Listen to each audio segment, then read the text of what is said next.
नमस्कार, बिहार न्यूज में आप सभी का बहुत बहुत स्वागत है। मैं हूं प्रीति और राजधानी पटना से पूरे बिहार की तमाम बड़ी खबरें हम पहुंचाएंगे आप तक। लेकिन देखते हैं पहले सुर्खियां। केंद्र सरकार के 3 साल पूरा होने पर जदयू ने कहा झूठ की खेती करने में माहिर है मोदी सरकार। हरनौत स्थित बस अग्निकांड में नेता प्रतिपक्ष प्रेम कुमार ने राज्य सरकार से 25-25 लाख मुआवजा देने की मांग। राज्य सुप्रीमो लालू प्रसाद यादव ने मोदी सरकार के 3 वर्ष पूरा होने पर कहा है कि मोदी सरकार हर मोर्चे पर रही है विफल। अपने ही सरकार के खिलाफ राजद विधायक सरोज यादव ने पटना में दिया धरना। अफसरशाही से तंग आकर लगातार दूसरे दिन भी किया आमरण अनशन। राष्ट्रपति चुनाव को लेकर सोनिया गांधी ने विपक्षी पार्टियों के साथ की बैठक। सीएम नीतीश कुमार छोड़ लगभग सभी बड़े नेता हुए शामिल। और राजधानी पटना स्थित राजा बाजार फ्लाईओवर पर 2 गाड़ियों की हुई टक्कर में कई लोग हुए घायल।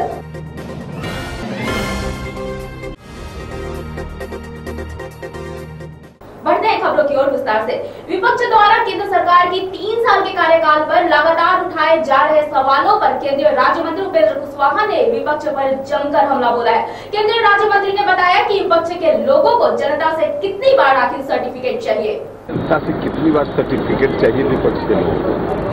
उत्तर प्रदेश की जनता ने, काफी और जगह की जनता ने सर्टिफिकेट दे दिया है। एनडीए की सरकार लगातार जो काम कर रही है और खासकर हमारे प्रधानमंत्री जी जिस तरह से देश को विकास के एजेंडा पर लेकर चल रहे हैं, चौतरफा विकास हो रहा है। खासकर गरीबों का, किसानों का, नौजवानों का, सभी वर्गों का ख्याल रखा जा रहा है। इसलिए देश के लोग लगातार हर चुनाव में समर्थन देते जा रहे हैं। उसके बावजूद विपक्ष के लोगों का आरोप है तो लगाते रहे।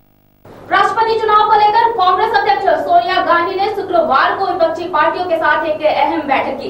इस बैठक में कांग्रेस के अलावा कई क्षेत्रीय पार्टियों ने शिरकत की।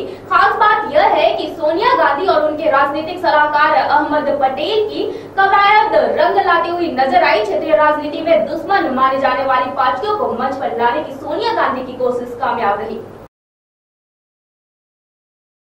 दिल्ली में विपक्ष की बैठक में नीतीश कुमार के नहीं शामिल होने पर बीजेपी नेता सीपी ठाकुर ने तंज कसते हुए कहा है कि सीएम नीतीश कुमार राज्य सुप्रीमो लालू प्रसाद यादव के साथ जाने में असहज महसूस करते हैं।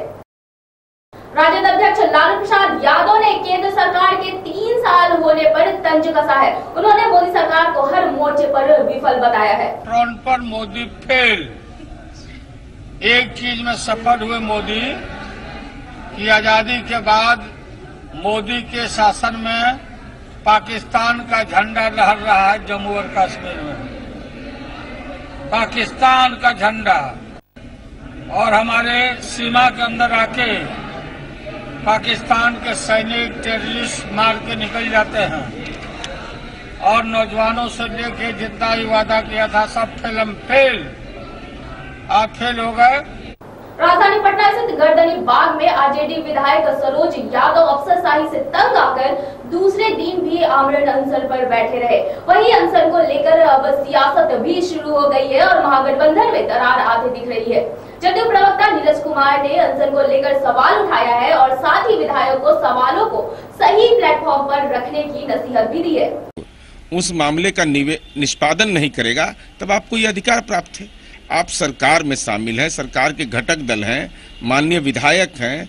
आपके लिए विधायिका है, पार्टी है, लोकतांत्रिक प्रक्रिया है। इन पर राजधानी पटना स्थित राजा बाजार फ्लाईओवर पर तेज गति से आ रही झारखंड नंबर की कार ने दिल्ली नंबर कार को जोरदार टक्कर मार दी, जिससे दोनों गाड़ियों में सवार लोग बुरी तरह से घायल हो गए। घायलों का इलाज नजदीकी अस्पताल में कराया जा रहा है। प्रत्यक्षदर्शियों के अनुसार पीछे से आ रही कार ने ओवरटेक करने के दरमियान अपने आगे वाली कार को टक्कर मार दी। वहीं मौके पर पहुंची पुलिस ने घायलों को इलाज के लिए अस्पताल भेजा और दुर्घटना हुई कार को पुल से हटाया। इस दौरान घटना के बाद पुल पर कुछ देर तक यातायात बाधित भी रहा।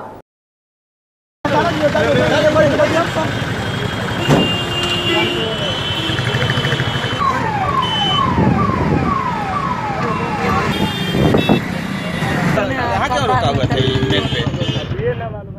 आप लोग कितने लोग थे? आप कितने लोग थे? आप लोग में किसी को ज्यादा चोट लगा है?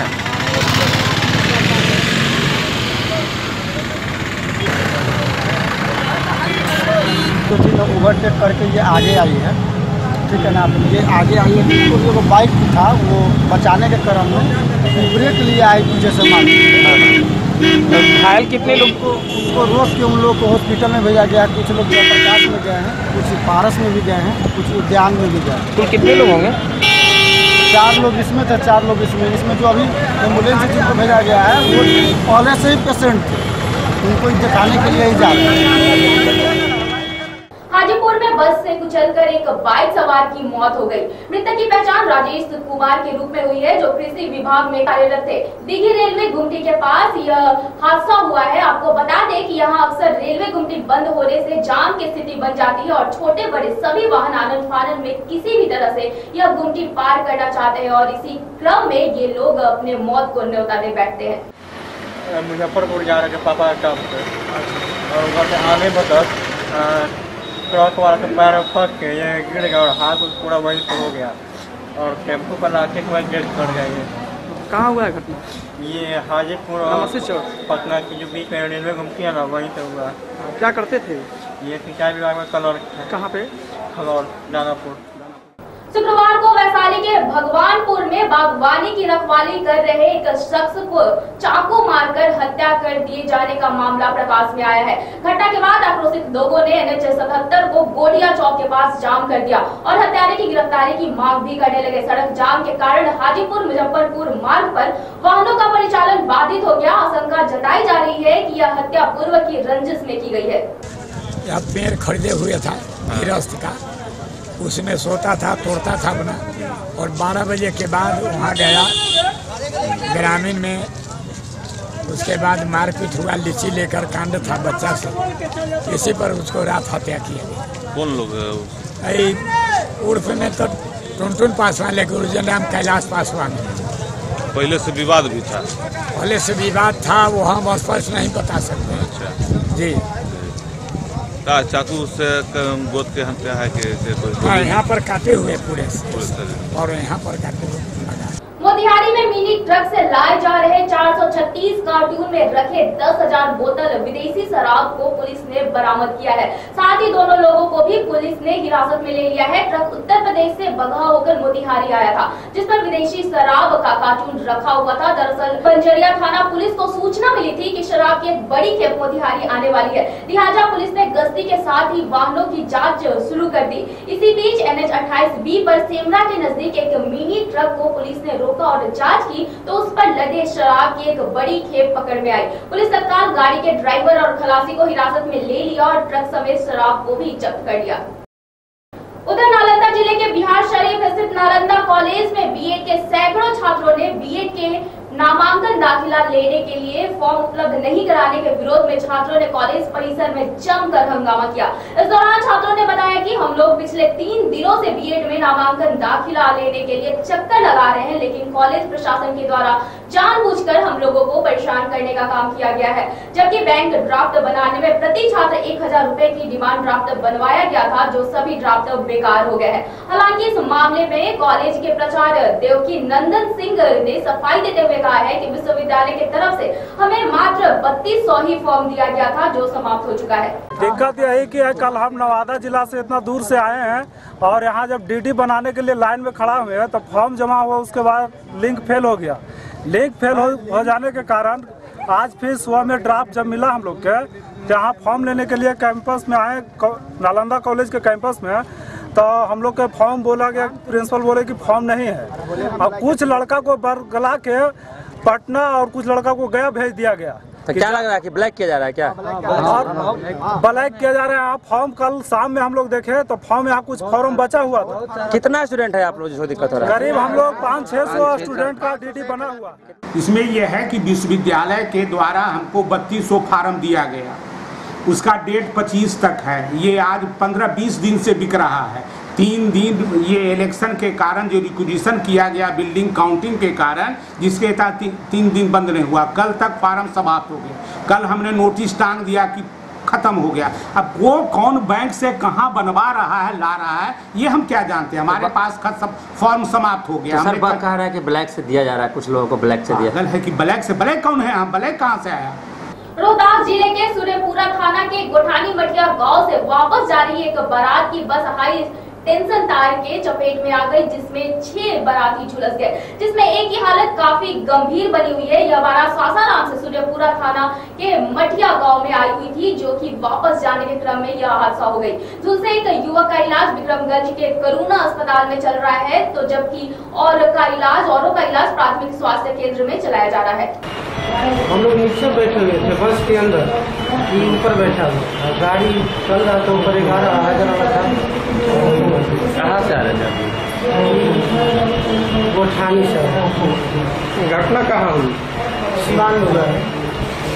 समस्तीपुर में एक बेटे की करतूत सुनकर आप भी हैरान हो जाएंगे। जी हां, मामला पूसा थाना मोरसंड गांव का है, जहां एक बेटे ने अपने वृद्ध पिता के साथ पहले मारपीट की, फिर क्रूरता की सारे हदें पार कर पिता का गला रेत दिया। गंभीर हालत में घायल शख्स किसुनी माझी को सदर अस्पताल में भर्ती करवाया गया, जहां प्राथमिक उपचार के बाद बेहतर इलाज के लिए डीएमसीएच रेफर किया गया, लेकिन बिना किसी इलाज के पुनः वापस सदर अस्पताल भेज दिया गया है। घटना के संदर्भ में ग्रामीणों ने बताया कि किसुनी माझी के द्वारा अपने पुत्र को ताड़ी पीने से मना किया, जिसके बाद दोनों में विवाद बढ़ा, जिस कारण उसके पुत्र ने धारदार हथियार से हमला कर गला रेत दिया।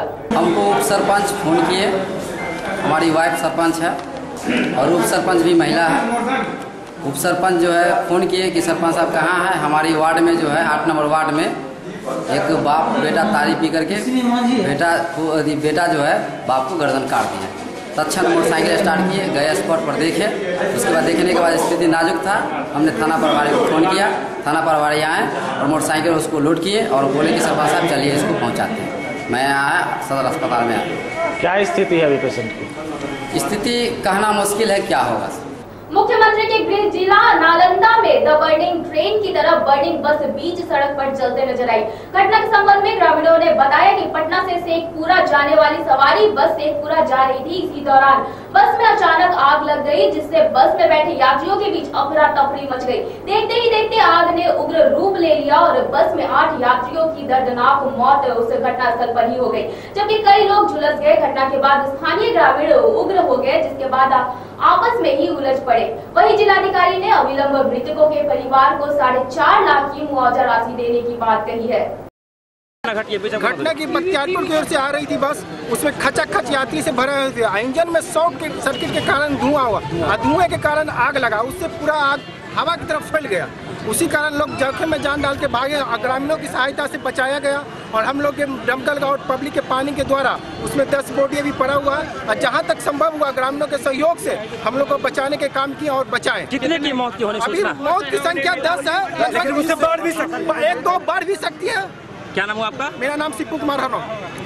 के लिए 4 लाख का मुआवजा तुरंत दे दी जाएगी, आज ही दे दी जाएगी और घायलों का बिल्कुल मुफ्त इलाज किया जाएगा और सभी लोग अभी सदर हॉस्पिटल में। सर क्या कारण चला? आग लगने का कारण प्रिलिमिनरी इंक्वायरी से अभी हम लोग सैंपल भी कलेक्ट करवाए हैं। कार्बाइड जो आम पकाने के लिए इस्तेमाल किया जाता है, वो कार्बाइड भारी मात्रा में बस के अंदर था और जो सर्वेवर्स हैं उन लोगों से भी पूछने पर लग रहा है कि कार्बाइड भारी मात्रा में अंदर रखा हुआ था, वही मोस्ट प्रोबेबली कारण हम लोग को महसूस हो रहा है, लेकिन इसका विस्तृत जांच भी हम लोग करेंगे। वहाँ पर कार्बाइड का भी आशंका जताया जा रहा है। वहाँ पर लोग देख रहे थे, उसका जो गंध था तो लगता है कहीं न कहीं आम पकाने वाला जो कार्बाइड होता है ना, उसका भी आशंका किया जा रहा है और वो इंजन के आगे ही रखा। कितने लोगों की मौत हुई है? मौत 7 लोगों का, एक बच्चा 8 लोगों का हुआ है। इसके घटना के पीछे जिम्मेवार कौन है? देखिए, जिम्मेवार अभी तो हम बस वाले को ही कहेंगे, जो चालक होते हैं, जो उसके कंडक्टर होते हैं। इस तरीके का सामान लेकर नहीं चढ़ना चाहिए बस में। आम पब्लिक बस से ही आवागमन करता है और यह घटनाएं अगर इस तरीके से घटने लगे तो आम पब्लिक के काफ़ी कठिनाइयों का सामना करना पड़ेगा और मैं समझता हूँ कुछ बस में और कुछ गड़बड़ी भी था। बेगूसराय में अनाज कालाबाजारी की सूचना पर तेघड़ा डीएसपी व एसडीओ के नेतृत्व में गोदाम पर छापेमारी की गई। तेघड़ा थाना के कैची मोड़ स्थित राजू गोदाम पर पुलिस ने छापेमारी कर 600 बोरा एफसीआई का चावल व गेहूं जब्त किया है। इस मामले में पुलिस ने गोदाम के मुंशी मनीष कुमार सहित 3 लोगों को गिरफ्तार कर लिया है। बताया जा रहा है कि एफसीआई के चावल व गेहूं को निजी बोरा में डालकर कालाबाजारी की जाती थी। इसी सूचना पर पुलिस ने राजीव गोदाम पर छापेमारी किया। पुलिस ने गिरफ्तार लोगों से पूछताछ के बाद एक अन्य गोदाम पर भी छापेमारी की, जहां पूरे गोदाम में अनाज भरा हुआ था। हालांकि कितने बोरे हैं उसकी गिनती नहीं हो सकी है और पुलिस ने उस गोदाम को सील कर दिया है। एफसीआई के बोरे में और कुछ अन्य बोरों में अनाज, गेहूं और चावल एक ट्रक में लोड किया जा रहा था। हमने उसको पूरा खुलवाया। आगे देखा तो आगे जो कमरे थे गोदाम के अंदर, उन कमरों में भी एफसीआई के बोरों में भरा हुआ चावल और गेहूं भरा हुआ था। हमने अभी तक 450 बोरों की गिनती कर ली है। कुछ और बोरे हैं जो कि एक रूम में पूरी तरह से पैक हैं, इनकी गिनती अभी चल रही है।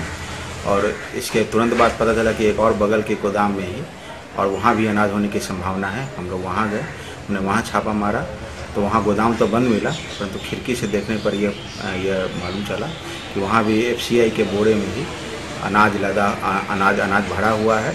हम उसको बाहर से सील कर दे रहे हैं और उसके बाद जो है वैधानिक कार्रवाई की जाएगी। और भी जैसे ही पता चलता है किसी और गोदाम का तो हम वहाँ जाएंगे। फिलहाल 2 गोदाम पे हमने छापेमारी की और दोनों में एफसीआई के बोरों में भरा हुआ चावल और गेहूं हमने बरामद किया है। भारत से नेपाल को जोड़ने वाली मधुबनी राजनगर भाया रामपट्टी मुख्य सड़क पूरी तरह बंद हो चुकी है। बंद होने के कारण सड़क की हालत बिल्कुल भी जर्जर हो गई है। आपको बता दें कि लगभग 10 सालों से इस सड़क पर कोई मरम्मत का काम नहीं हुआ है। सरकार आंख बंद कर तमाशा देख रही है। चुनाव के समय सभी दल के प्रत्याशी इस सड़क के निर्माण का दावा करती है, मगर चुनाव जीतने के बाद सभी दावे भूल जाती है। राजनगर प्रखंड अंतर्गत मिर्जापुर, सिमरी, पिपरौलिया एवं बलाट की स्थिति इतनी दयनीय है कि यहाँ स्थानीय निवासियों को घर से निकलना भी मुश्किल हो गया है। शादी का समय है, परंतु इन गाँव में बाराती पैदल आते हैं और पैदल ही चले जाते हैं। स्थानीय ग्रामीणों के द्वारा कई बार इस बाबत अधिकारियों से शिकायत भी की गई, मगर आश्वासन के अलावे कुछ भी नहीं हुआ। राजधानी पटना में Asian development research institute ADRI की ओर से समेकित विकास प्रक्रिया विषय पर कार्यशाला का आयोजन किया गया। 2 दिवसीय इस कार्यशाला में विशेषज्ञों की ओर से विकास के विभिन्न पहलुओं पर विचार विमर्श किया गया। चंपारण सत्याग्रह शताब्दी वर्ष के अवसर पर शुक्रवार से राजधानी पटना स्थित अरविंद महिला कॉलेज में 2 दिवसीय संगोष्ठी का आयोजन किया गया। संगोष्ठी में मौजूद वक्ताओं ने गांधी जी के विचारों को प्रासंगिक बताया और कहा कि युवा पीढ़ी को गांधी जी के आदर्शों से अवगत कराने के लिए ऐसे आयोजन काफी अहम है। केंद्र सरकार के 3 साल पूरा होने पर जहां बीजेपी जश्न मनाने में लगी हुई है, वहीं विपक्षी दल बीजेपी पर हमलावर है। शुक्रवार को मोदी सरकार के 3 साल को विफल बताते हुए यूथ कांग्रेस ने विरोध प्रदर्शन किया और साथ ही राजधानी पटना स्थित बोरिंग रोड चौराहे के पास यूथ कांग्रेस ने सरकार के विरोधी नारे भी लगाए और पीएम मोदी पर युवाओं को ठगने का आरोप भी लगाया। अभी के खबरों में फिलहाल इतना ही। मुझे दीजिए इजाजत, लेकिन बने रहिए बिहार न्यूज के साथ। नमस्कार।